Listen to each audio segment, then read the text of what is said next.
Welcome to our channel. Today we how to fix backend issues with Heroku, detailed guide step by step clearly. To begin fixing backend issues with Heroku, start by identifying the specific problem. Log into your Heroku account and navigate to your dashboard. Select the application that is encountering issues. Check the application logs for error messages by using the Heroku CLI or Heroku dashboard.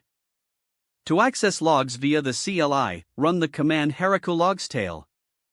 Look for any error messages or warnings that could indicate backend issues. If you find any errors related to the database, ensure that the database is properly connected.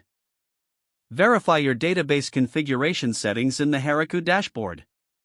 Check for any missing environment variables required by your application. To view or update environment variables, go to the Settings tab of your application. If the issue involves performance or memory, consider you can scale your dynos using the command Heroku ps scale web equals 1.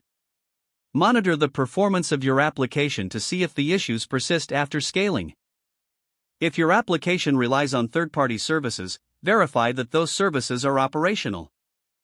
Check the service status pages of any APIs or databases your app integrates with.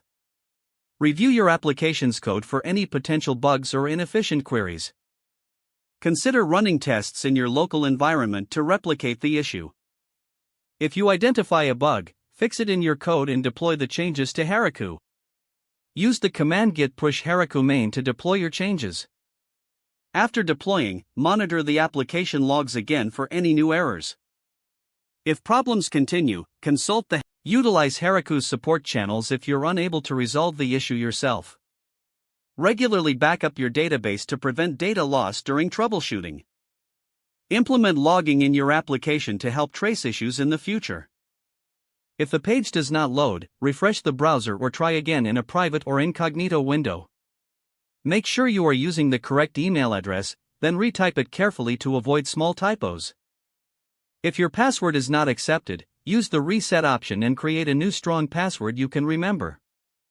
Check your spam folder for verification or security emails, then complete any requested confirmation steps. Don't forget to like this video and subscribe to our channel for more step-by-step tech guides.